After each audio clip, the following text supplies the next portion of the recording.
Eu acho que, a gente aprendeu bastante com, esses trabalhos que foram compilados, né, nos gêneros orais e escritos na escola. Esses gêneros e mesmo os artigos que estão no livro, são mais voltados para a produção escrita e para a produção oral. E, nessa época, a gente trabalhava menos com a questão da compreensão e leitura. Não que a compreensão não estivesse presente nas sequências didáticas propostas e nas reflexões do grupo, sempre esteve presente.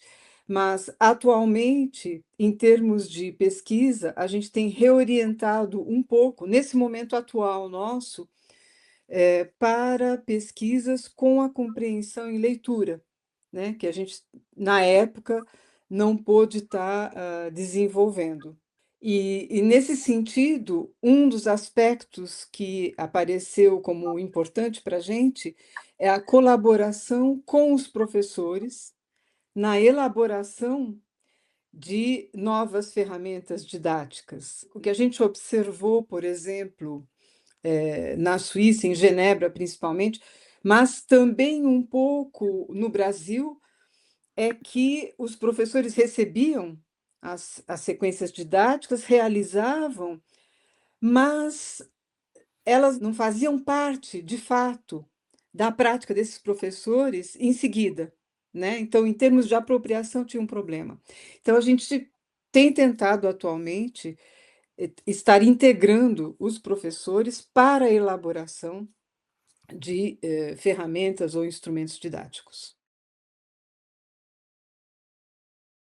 São muitos gêneros de são novos, mas um exemplo particularmente interessante, acho, é que trabalhamos sobre o desenvolvimento de ferramentas sobre o que chamamos artigo enciclopédico digital, o numérico, artigo enciclopédico digital, o numérico.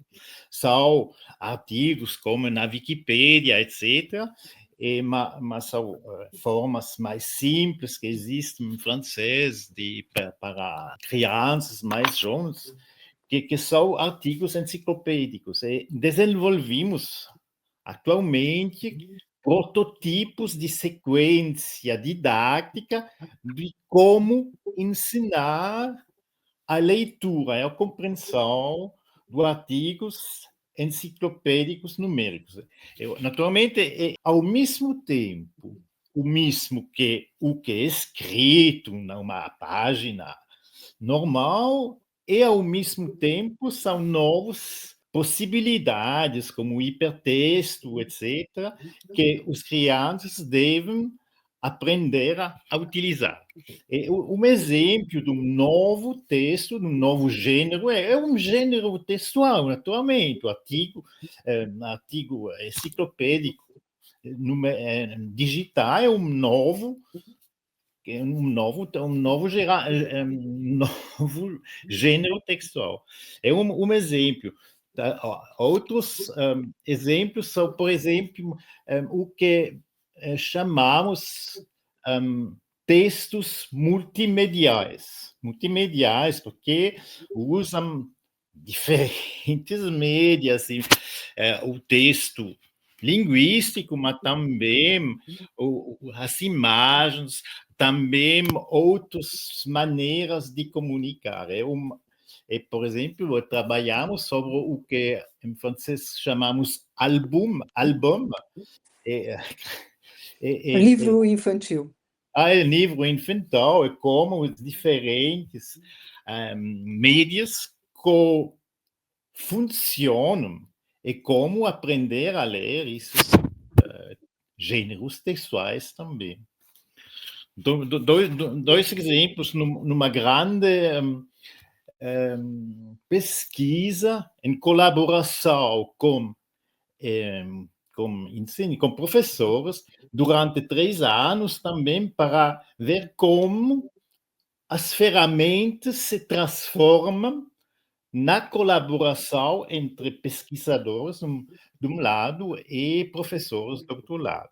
São dois exemplos de pesquisas novas com gêneros textuais novos. Pesquisas que a gente tem elaborado é também com o início da escolaridade. Na Suíça francófona, a escola é obrigatória há 4 anos e ela entra já no que é chamado, escola primária, né, então que corresponderia já ao ciclo 1 do ensino fundamental. E a gente também tem trabalhado bastante com esses professores. Nós fizemos um projeto de 4 anos com o Réseau Maison des Petits, que é a rede Casa dos Pequeninos, né, e onde, os professores foram justamente implicados em todo o processo de, elaboração de ferramentas didáticas e de um aparelho, conceitual para trabalhar com livros infanto-juvenis, e que tem um grau de parentesco com, essa pesquisa que o Bernard estava mencionando. Isso já faz algum tempo, tem algumas publicações que saíram no Brasil a respeito desse projeto, e a gente pôde estar, então, elaborando novos conceitos, como o conceito de sistema narrativa-personagens, foi elaborado na pesquisa, entre professores e pesquisadores, para que os professores pudessem se apoiar justamente nessa referência conceitual para abordar qualquer livro infanto-juvenil que tenha uma dominância no narrativo, né? Que tenha uma história, que tenha uma intriga. A partir daí, foi criada também uma ferramenta didática que é o circuito mínimo de atividades, porque os professores se queixavam um pouco que as sequências didáticas eram muito longas.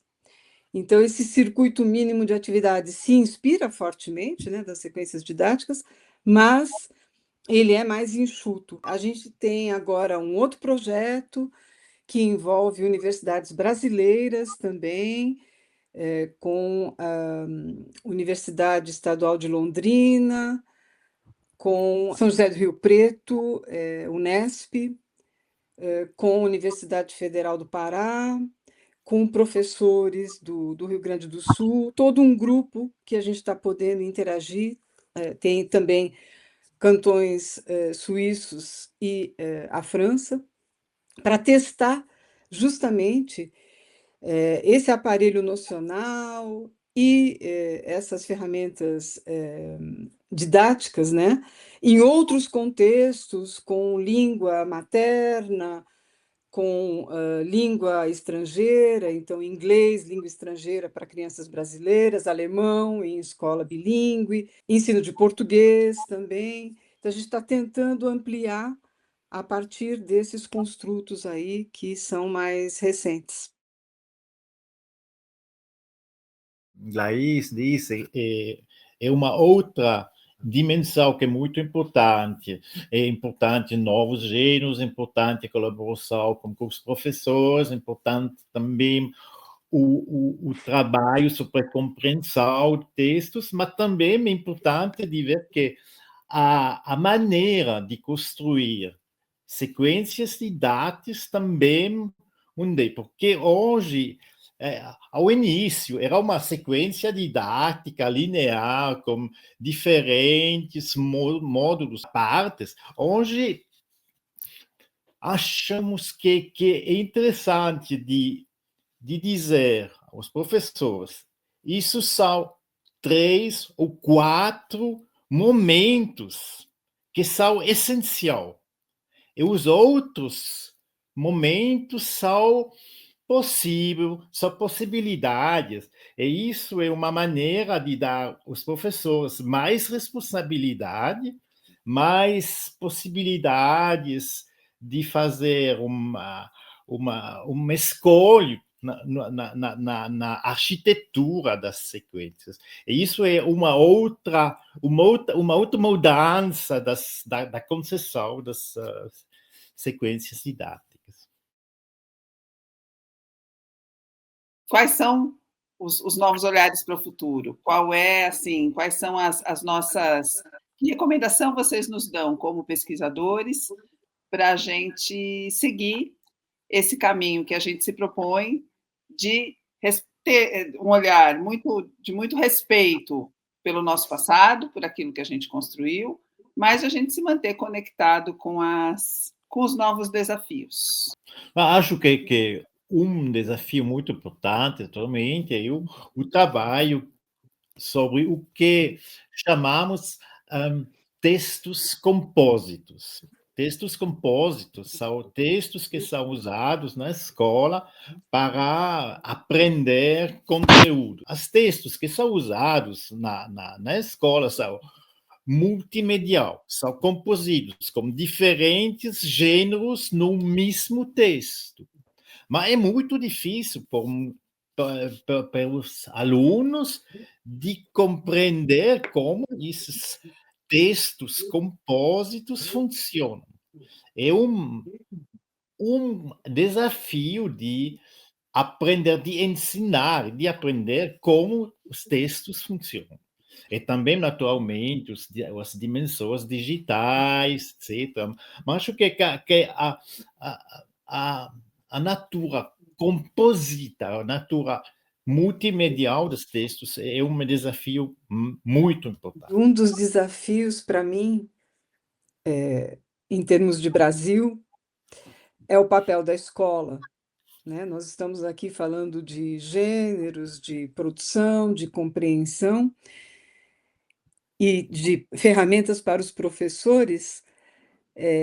Como é que esses gêneros entram na escola, como é que eles vão ser tratados na escola, porque tem essa preocupação do futuro cidadão, né? Preocupações também com inclusão, com plurilinguismo, multilinguismo, né? Então, eu acho que a escola tem um papel fundamental, que é o de poder formar os alunos, que eles compreendam que a escola é um espaço de aprendizagem que vai convocar situações sociais de comunicação que existem fora da escola e dentro da escola, mas que essas situações vão ser analisadas, estudadas, né? Então, trabalhar com gêneros na escola, gêneros multimodais, gêneros mais convencionais, implica se fazer uma análise realmente pormenorizada do que caracteriza esses gêneros, né?